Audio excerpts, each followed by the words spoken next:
ബഹുമാനപ്പെട്ട Indian brand gift കൂടിയായ സംസ്ഥകളുടെ ജീവിതങ്ങളുടെ അർഹപ്പെട്ട ഉസ്താദർക്ക് നിങ്ങൾക്ക് നിങ്ങളുടെ മുമ്പിൽ കാര്യങ്ങൾ പറയും. നിങ്ങൾക്ക് റിലീസ് തന്നിട്ടുണ്ട്.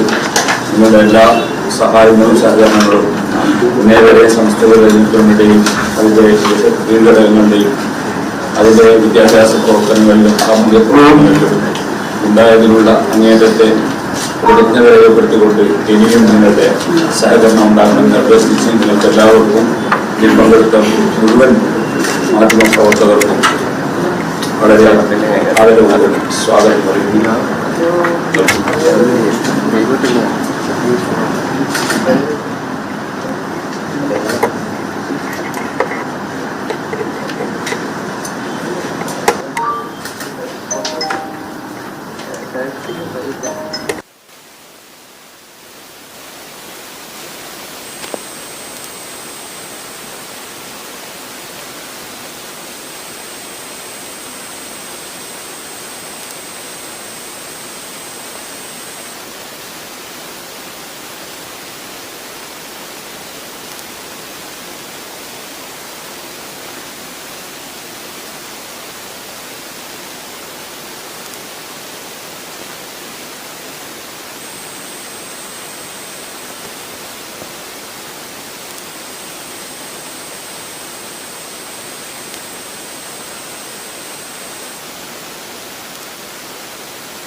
കൊല്ലങ്ങൾക്കപ്പുറം സ്ഥാപിതമായ അർത്ഥവും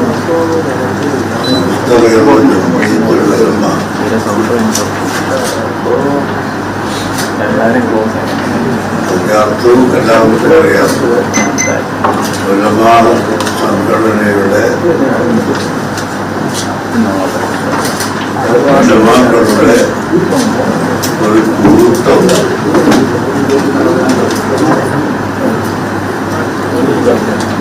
ഏത് കാലത്തും മതപണ്ഡിതന്മാര് നിർദ്ദേശിക്കുന്നതും പഠിപ്പിക്കുന്നതും ആണ് പൊതുജനങ്ങൾ ചെയ്തു വരാറുള്ളത്. അതനുസരിച്ച് പരിശുദ്ധ ജനങ്ങൾക്ക് എന്തെങ്കിലും വിപത്തുകളോ വ്യതിയാനങ്ങളോ വരുന്നതായി കണ്ടാൽ അവരെ ഉണർത്തുകയും ബൗദ്ധജനങ്ങളെ അതിൽ നിന്ന് തിരുത്തുകയും ചെയ്യുന്നത് പണ്ഡിതന്മാരുടെ സംഘടനയാണ്.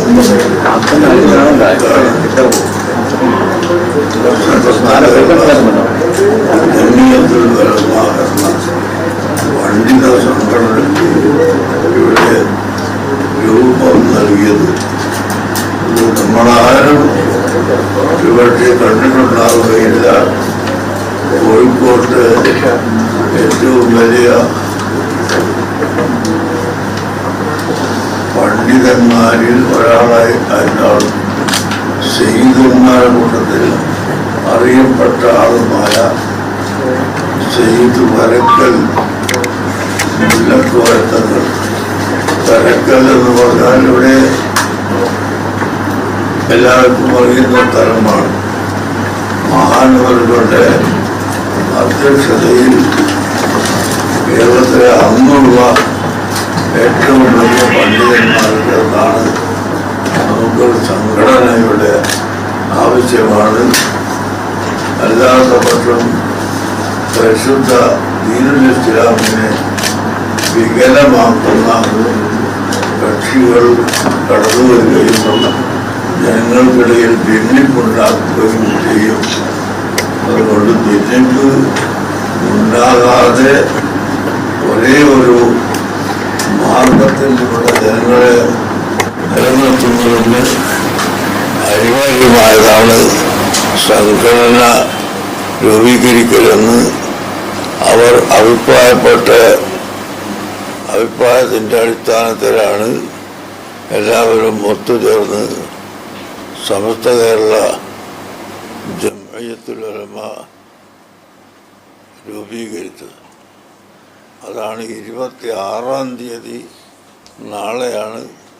അതേ 26-ാം തീയതിയാണ് അന്ന് സമസ്ത രൂപീകരിച്ചിട്ടുണ്ടായിരുന്നത്. അന്ന് മുതൽ 100 കൊല്ലം പൂർത്തിയായി വരികയാണ്. അതിൻ്റെ അടിസ്ഥാനത്തിൽ ഞങ്ങളെപ്പോലെ തന്നെ നിങ്ങൾക്കെല്ലാവർക്കും ഒരു ബാധ്യതയാണ്. സംസാരിക്കുമ്പോഴൊക്കെ പല സംശയങ്ങളും ആളുകൾ പറയുകയും ചോദിക്കുകയും ഒക്കെ ചെയ്യാറുണ്ടെങ്കിലും രാജ്യത്തെ ജനങ്ങൾ ഹൃദയത്തിൻ്റെ അടിസ്ഥാനത്തിൽ ഒറ്റക്കെട്ടായി ജീവിച്ച് യോജിച്ച് പ്രവർത്തിക്കുമ്പോൾ മാത്രമേ ലക്ഷ്യത്തിൽ വരാൻ സാധിക്കുകയുള്ളൂ എന്ന് സമ്മതിക്കുന്നവരാണ് എല്ലാ മാധ്യമപ്രവർത്തകരും അല്ലാത്തവരും എന്നതിൽ സംശയമില്ല. അതുകൊണ്ട് നിങ്ങളെല്ലാവരും ഈ കാര്യം വളരെ അധികം ശ്രദ്ധിക്കുകയും ഞങ്ങളോട് സഹകരിക്കുകയും ചെയ്യണമെന്ന് ഞാൻ നിങ്ങളെ ഓർമ്മപ്പെടുത്തുകയാണ്.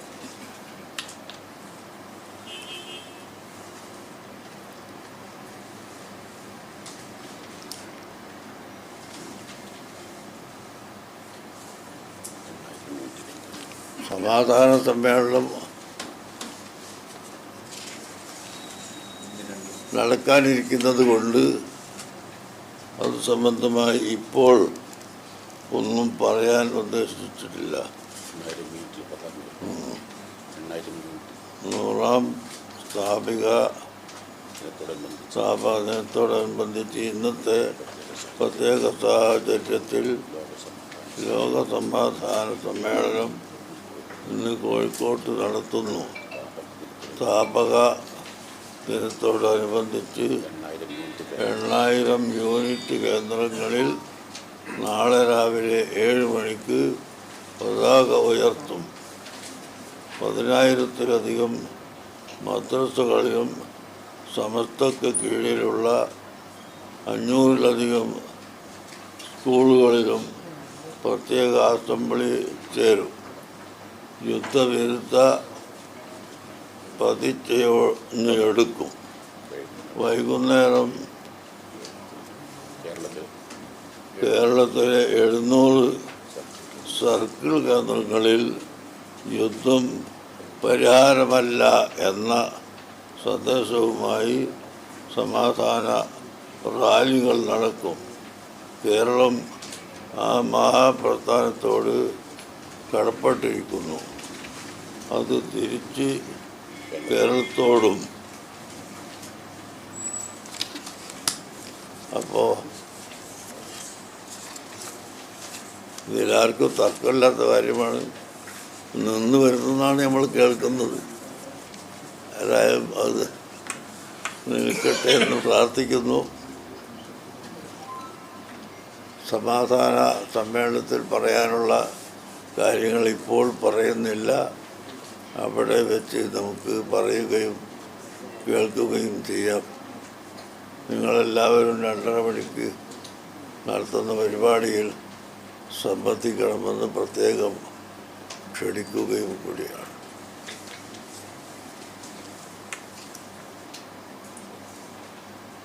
ഇതിലെഴുതിയത് ഈ വ്യതിയാന ചിന്തകൾക്ക് മാന്യതയും സ്വീകാര്യതയും നൽകുന്ന ഏതൊരു പ്രവൃത്തികളാണ് ഏതാണ് എങ്ങനെ വ്യതിയാന ചിന്തകൾക്ക് മാന്യതയും സ്വീകാര്യതയും നൽകുന്ന ഏതൊരു പ്രവൃത്തിയും സമുദായത്തിന്റെ ആഭ്യന്തര സ്ഥിരീകരണത്തിലാണ് നയിക്കുക. എന്താണിത്? താൽക്കാലികമായ ലാഭങ്ങൾക്കോ നേട്ടങ്ങൾക്കോ വേണ്ടി ഈ നിലപാട് കൈയൊഴിയുന്ന ആത്മഹത്യയാണ്. എന്തിനെയാണ് ഉദ്ദേശിച്ചത്? മതപരമായ ആശയങ്ങളെ മാറ്റിമറിച്ച് നല്ലതായി കാണിച്ചു കൊടുക്കുകയും ജനങ്ങളെ അതിലേക്ക് പ്രേരിപ്പിക്കുകയും ചെയ്യുമ്പോൾ സമാധാനം ഇല്ലാതാവുമല്ലോ. സൃഷ്ടാവ് ഇവിടെ നമ്മളോട് കൽപ്പിച്ച മതം എന്നും സമാധാനത്തിനും നന്മക്കുമാണെന്ന് ഞങ്ങൾ വിശ്വസിക്കുകയും എല്ലാവരും വിശ്വസിക്കുകയും പറയുകയും ചെയ്യുന്നു. അപ്പം അതിന് വികൃതമായി ആരെങ്കിലും എന്ത് കൊണ്ടുവന്നാലും അതിനെ യുക്തിയുക്തമായി നേരിടുക എന്നത് മാത്രമാണ് അതുകൊണ്ട് ഉദ്ദേശിച്ചത്. തീവ്രവാദം ഒരിക്കലും ഉണ്ടാകാൻ പാടില്ല എന്ന് ഇസ്ലാം നിർദ്ദേശിച്ചതാണ്. അപ്പോൾ ഒരു കക്ഷി തീവ്രവാദവുമായി വന്നാൽ അത് ശരിയല്ല എന്ന് അവരെ ബോധ്യപ്പെടുത്തുകയും അതിനെതിരായി ജനങ്ങളെ ഉത്ബുദ്ധരാക്കുകയും ചെയ്യൽ പണ്ഡിതന്മാരുടെ കർത്തവ്യമാണ്, എല്ലാവരുടെയും കർത്തവ്യമാണ്. നേതൃത്വം വഹിക്കുന്നത് മാത്രം പണ്ഡിതന്മാർ. ഈ രാഷ്ട്രീയ ഇസ്ലാമിന്റെ ഭീഷണികളെ അതിജീവിച്ചത് സമസ്തയുടെ വോട്ടർമാർ കൊണ്ടാണെന്ന് പറയുമ്പോൾ 100-ാം വാർഷികം ആഘോഷിക്കുന്ന ഘട്ടത്തിൽ തന്നെ അത്തരം കക്ഷികളെ ഉപയോഗപ്പെടുത്തിക്കൊണ്ട് തെരഞ്ഞെടുപ്പിനടക്കം വിജയിക്കുന്ന ഒരു സാഹചര്യമാണ് നിലവിലുള്ളത്. അതിനെക്കുറിച്ച് എന്താണ് പറയാനുള്ളത്? അതിനെ സംബന്ധിച്ച് പ്രത്യേകമായ ഒറ്റ വാക്ക് പറയേണ്ടത് ഒന്ന് പ്രത്യേകം പറയേണ്ടതില്ല. മൊത്തത്തിൽ എടുത്തു പറയുക, രാഷ്ട്രീയ കക്ഷികൾ എങ്ങനെ വന്നാലും രാഷ്ട്രീയ കക്ഷികൾ മത്സരിച്ചാലും മത്സരിച്ചില്ലെങ്കിലും ഇവിടെ മതത്തിന് ഹാനികരമായ ഒന്നും കൊണ്ടുവരാൻ പാടില്ല എന്ന ഒറ്റ മൂലികയാണ് പറയാനുള്ളത്. മതത്തിന് ഹാനികരമായ ഒന്നും ഒരു രാഷ്ട്രീയക്കാരും കൊണ്ടുവരാൻ പാടില്ല. കൊണ്ടുവന്നാൽ അത് നീതിയുടെയും യുക്തിയുടെയും അടിസ്ഥാനത്തിൽ ചോദ്യം ചെയ്യപ്പെടും. അക്രമമായിട്ട് ചോദ്യം ചെയ്യാൻ പറ്റില്ല. നിയമം കയ്യിലെടുക്കില്ല. നിയമം കയ്യിലെടുക്കാതെ നിയമത്തിൻ്റെ ഉള്ളിൽ നിന്നുകൊണ്ട് ചോദ്യം ചെയ്യും. അതായത് ഇക്കഴിഞ്ഞ നിലമ്പൂർ ഇലക്ഷന് വെൽഫെയർ പാർട്ടിയുടെയും അതുപോലെ തന്നെ PDPയുടെയും വോട്ടുകളുമായി ചൊല്ലിയായിട്ടായിരുന്നു വലിയ രീതിയിലുള്ള തർക്കവും അതുമായി ബന്ധപ്പെട്ടുള്ള വിവാദങ്ങളും. ഇത്തരം കക്ഷികളുടെ വോട്ടുകൾ നേടി തെരഞ്ഞെടുപ്പിനെ നേരിടുന്ന രാഷ്ട്രീയ കക്ഷികളോട് സമസ്തയ്ക്ക് എന്താണ് പറയാനുള്ളത്? അത് സാധാരണ എല്ലാ ഇലക്ഷൻ നടക്കപ്പെടും. അവർ ന്യായങ്ങളും വാദപ്രതിവാദവും നടക്കൽ പതിവാണ്. അവർ സഹകരിച്ചു, ഇവർ സഹകരിച്ചു, മറ്റവർ സഹകരിച്ചില്ല എന്നൊക്കെ പറഞ്ഞിട്ടുള്ളവർ ഒരു പ്രസംഗം എല്ലാ ഭാഗത്തും തോറ്റവർക്ക് വിജയിച്ചവർക്കും എല്ലാം ഉണ്ടാകാറുള്ളതാണ്. അതുപോലെ നിലമ്പൂർ 2-3 ദിവസം അതങ്ങനെ നടക്കും.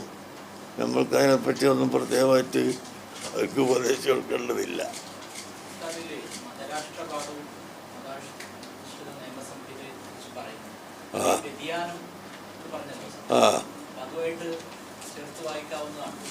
അതെ, അത് ഞങ്ങൾ ഇപ്പോഴും പറയുന്നതല്ല, നേരത്തെ പറയുന്നതാണ്. മതരാഷ്ട്രവാദം എന്ന് പറഞ്ഞാൽ ഇന്ത്യൻ ഭരണത്തിന് ഒരു ഭരണഘടനയുണ്ട്. ആ ഭരണഘടനയിൽ എല്ലാ ജാതി മതങ്ങൾക്കും ഇവിടെ ജീവിക്കാമെന്നും എല്ലാവരുടെ ആശയങ്ങളും ഇവിടെ വെച്ച് പുലർത്താമെന്നുമാണ് ഉള്ളത്. അതിനെതിരായി ഇവിടെ ഏതെങ്കിലും ഒരു മതത്തിൻ്റെ ആളുകൾക്ക് മാത്രം അവരുടെ മതത്തിൻ്റെ നിയമങ്ങൾ നടപ്പിൽ വരുത്താൻ സാധിക്കണം, അതിന് ഒരു പ്രത്യേക കക്ഷി ഉണ്ടാവണം എന്ന് പറയുന്നതാണ് മതരാഷ്ട്രവാദം എന്ന് നമ്മൾ ഉദ്ദേശിക്കുന്നത്. അത് പാടില്ല എന്ന് ഞങ്ങൾ നേരത്തെ പറഞ്ഞുകൊണ്ടിരിക്കുന്നതാണ്. ഇന്ന് പറയുന്നതോ ഏതെങ്കിലും വ്യക്തികൾക്ക് വേണ്ടി പറയുന്നതോ അല്ല.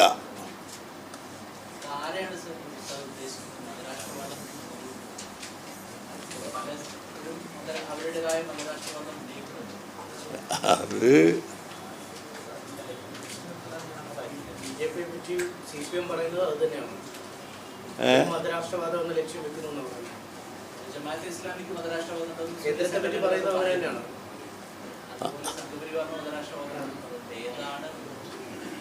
അതെ, അത് ഏതാണ്ടെല്ലാം കൂടി ഇപ്പം നമ്മളിവിടെ ചർച്ച ചെയ്തിട്ട് ഒരു വിഷമാക്കേണ്ട ആവശ്യമില്ല. എല്ലാവർക്കും അറിയാവുന്നതാണ്.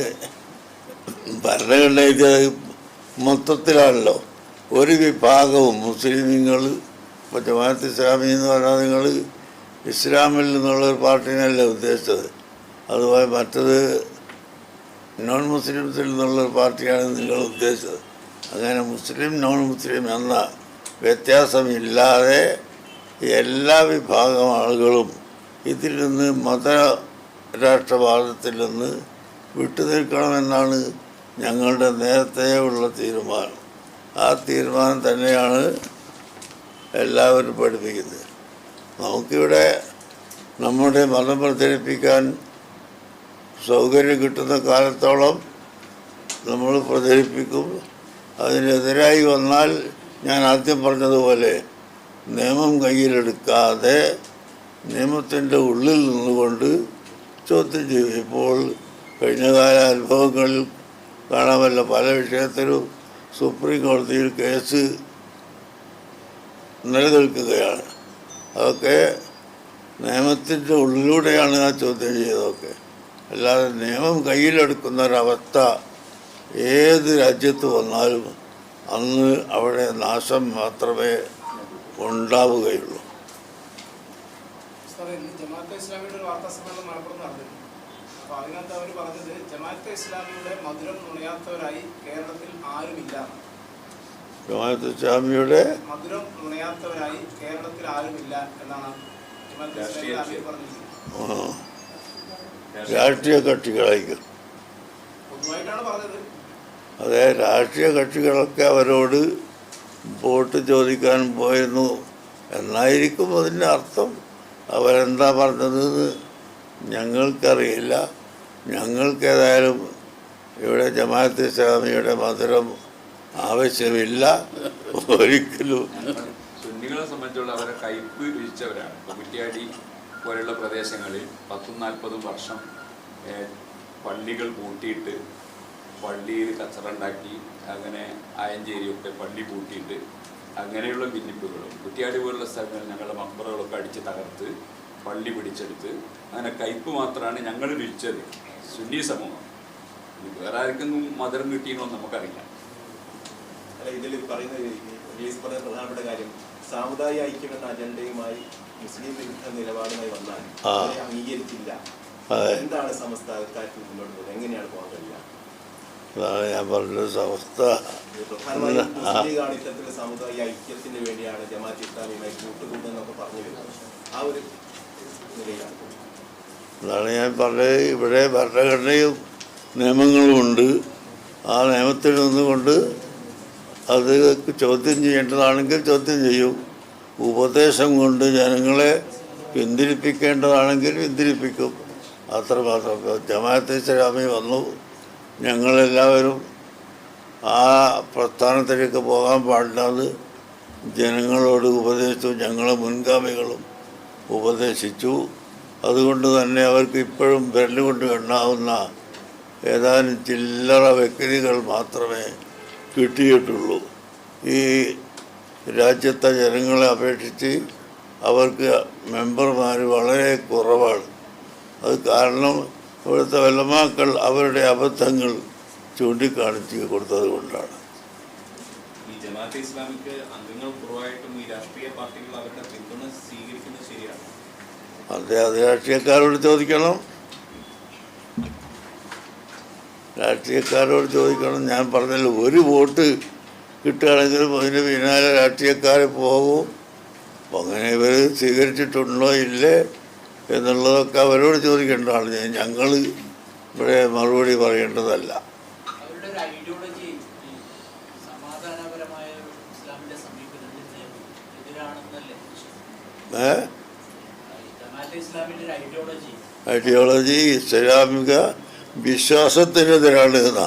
ഇസ്ലാമിന്റെ ഒരു സമാധാനപരമായ മുഖം. അപ്പോൾ സമാധാനം പോയി പോകും. ഇവിടെ ഇസ്ലാമിക രാഷ്ട്രം കെട്ടിപ്പടുക്കുക എന്ന് പറഞ്ഞാൽ അത് ഒരിക്കലും പ്രായോഗികമല്ല. ഈ ജമാഅത്തെ ഇസ്ലാമിക്ക് മാറ്റം വന്നിട്ടുണ്ടോ? മുൻ നിലപാടിൽ നിന്ന് മാറ്റം വന്നെന്ന് കരുതുന്നു. ഞങ്ങൾ അവരോട് പറയുന്നതും അതാണ്. മാറ്റം വന്നു എന്ന് നിങ്ങൾ പറയുന്നുവെങ്കിൽ ഒരു നേതാവിനെ തള്ളി പറഞ്ഞത് കൊണ്ട് മാത്രം ആയില്ല. ആ നേതാവ് ഇവിടെ പ്രചരിപ്പിച്ച ആശയങ്ങളും ആദർശങ്ങളും ഗ്രന്ഥങ്ങളുമുണ്ട്. അതൊക്കെ ഉപേക്ഷിക്കുമ്പോൾ മാത്രമേ നിങ്ങളാ പറയുന്ന വാക്ക് സത്യമാവുകയുള്ളൂ എന്നാണ് ഞങ്ങൾ പറയുന്നത്. അല്ലാതെ ഇപ്പോൾ ഞങ്ങൾ ഇന്ന് ആ നേതാവിനെ സ്വീകരിക്കുന്നില്ല എന്ന് പറഞ്ഞതുകൊണ്ട് ആ നേതാവ് അംഗീകരിച്ച വാദങ്ങൾ ഇവിടെ നിലനിർത്തി കാണുമ്പോൾ തികച്ചും ഇത് ശരിയല്ലെന്ന് നമുക്ക് മനസ്സിലാക്കാൻ കഴിയും. സ്കൂൾ സമയമാറ്റം സംബന്ധിച്ചുള്ള ഒരു തീരുമാനം സർക്കാർ മദ്രസ വിദ്യാർത്ഥികളെ ബാധിക്കുന്ന ഒരു ആശങ്ക സംസ്ഥകൾ പങ്കുവച്ചിട്ടുണ്ട്. അതിനൊരു ആശങ്ക പങ്കുവെക്കാൻ സ്കൂൾ സമയമാറ്റം സ്കൂൾ സമയം മാറ്റത്തെ സംബന്ധിച്ച് ഞങ്ങൾ ഇത് ചർച്ച നടത്തിയതിന് ശേഷം ഒരിക്കലും ഇസ്ലാമിക പഠനം ദോഷമാകുന്ന വിധത്തിൽ വരാൻ പാടില്ല എന്ന് ഗവൺമെൻറ്റിനോട് പറഞ്ഞിട്ടുണ്ട്. ഇനി അതിൻ്റെ വിശദമായ ചർച്ച വന്നാൽ അപ്പോഴും നിങ്ങൾ അതിൽ ബന്ധപ്പെടും. ഏതായാലും ഇതുവരെ മതപഠനത്തിന് അനുവദിച്ചിട്ടുള്ള സമയം ഇനിയും അനുവദിക്കണം എന്ന്, പിന്നെ കാലഘട്ടത്തിൻ്റെ മാറ്റമനുസരിച്ച് പാഠ്യപദ്ധതികളൊക്കെ സ്കൂളിൽ മാറിയതനുസരിച്ച് ഞങ്ങൾ അത് അംഗീകരിക്കണമോ വേണ്ടയോ എന്ന് ഞങ്ങൾ ആലോചിച്ചു കൊണ്ടിരിക്കുകയും ആണ്.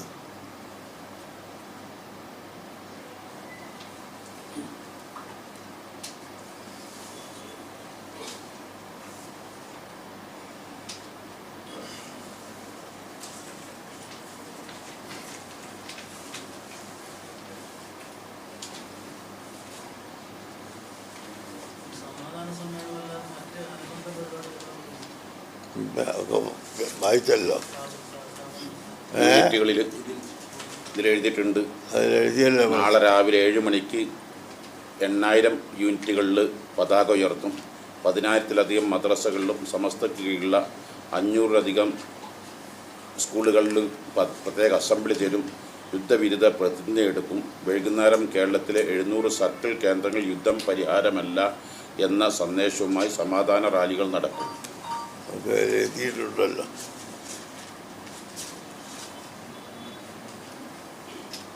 സമസ്ത 100-ാം വാർഷികം ഇരു വിഭാഗങ്ങളും വെവ്വേറെ പരിപാടികളായിട്ടാണ് ആഘോഷിക്കുന്നത്. ഇനിയൊരു സുന്നി ഐക്യത്തിനൊരു സാധ്യതയുണ്ട്.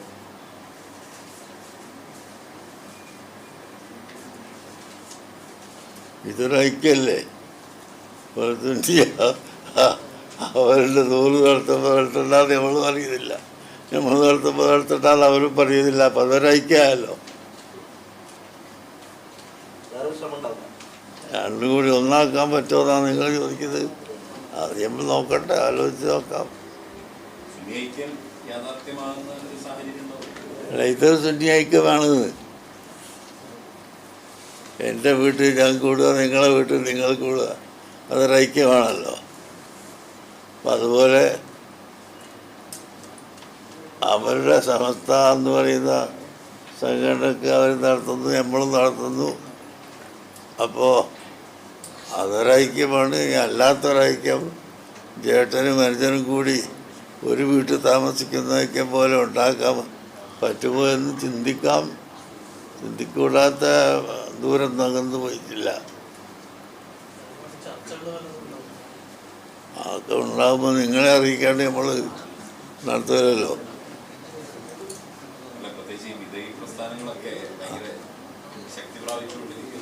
എവിടെ ശക്തി? വിധേയി പ്രസ്ഥാനം എവിടെ ശക്തി പ്രഖ്യാപിക്കുന്നില്ല. പിന്നെ ഖിയാമത്ത് നാൾ വരുമ്പോൾ അങ്ങനെയൊക്കെ ഉണ്ടാവും ചിലപ്പോൾ.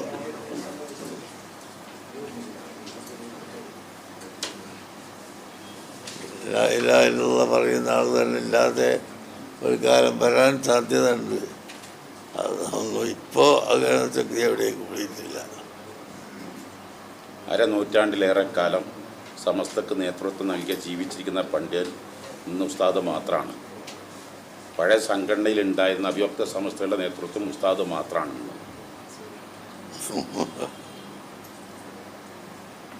എല്ലാവരും മരണപ്പെട്ടു പോയി, പഴയ ആളുകളൊക്കെ.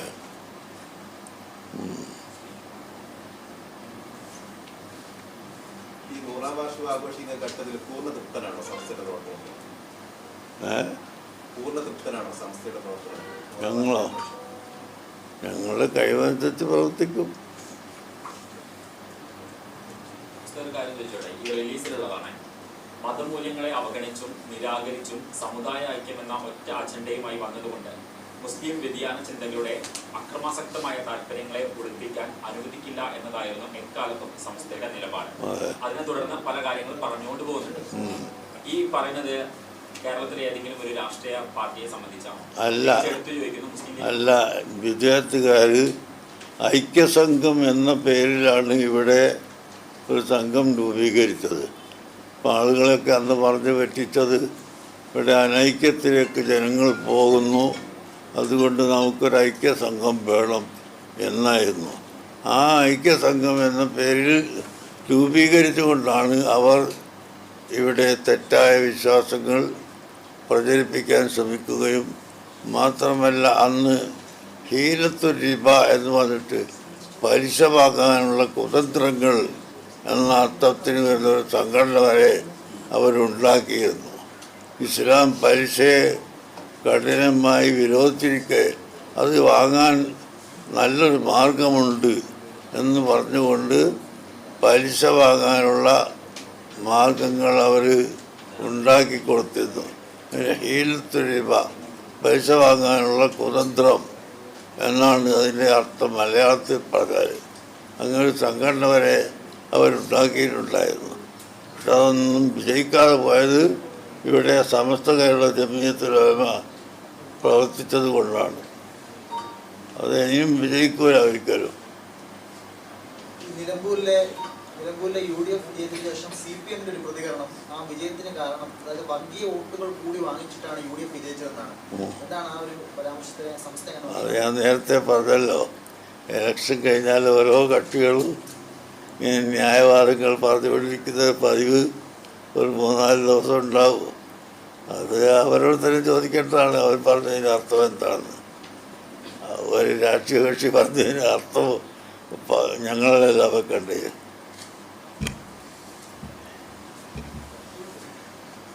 അതൊരു 5-6 ദിവസം കഴിഞ്ഞാൽ അത് അസ്തമിച്ചോളും.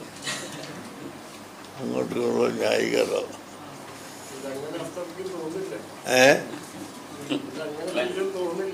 ഇല്ലല്ലേ, അടുത്ത ഇലക്ഷൻ വരെ ഉണ്ടാവും. അവിടെ ഏതായാലും ഉണ്ടാവുമല്ലോ. അടുത്ത് ഇലക്ഷൻ എന്തായാലും വരാൻ പോകുന്നുണ്ട്. ഇപ്പോൾ എല്ലാവർക്കും ഭക്ഷണം തയ്യാർ ചെയ്തിട്ടുണ്ട്. കഴിഞ്ഞതിന് ശേഷം സമാധാന സമ്മേളനം കാലിക്കറ്റ് ടവറിലുണ്ട്. എല്ലാത്തിലേക്കും എല്ലാവരും ക്ഷണിക്കും.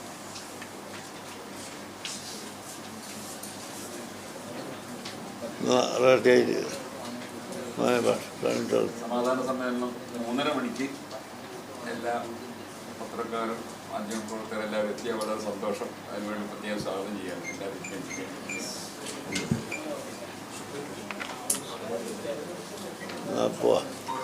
എല്ലാവർക്കും നന്ദി. എല്ലാവരോടും ഒരു കാര്യം കൂടി, എല്ലാവർക്കും ഭക്ഷണമുണ്ട്, ഭക്ഷണം കഴിച്ചാൽ പോകാം. എല്ലാവരെയും ക്ഷണിക്കാം. ഇതിൻ്റെ 4th അത് ഈ ഉച്ച സമയമല്ല, ഭക്ഷണത്തിന് സമയമാണല്ലോ.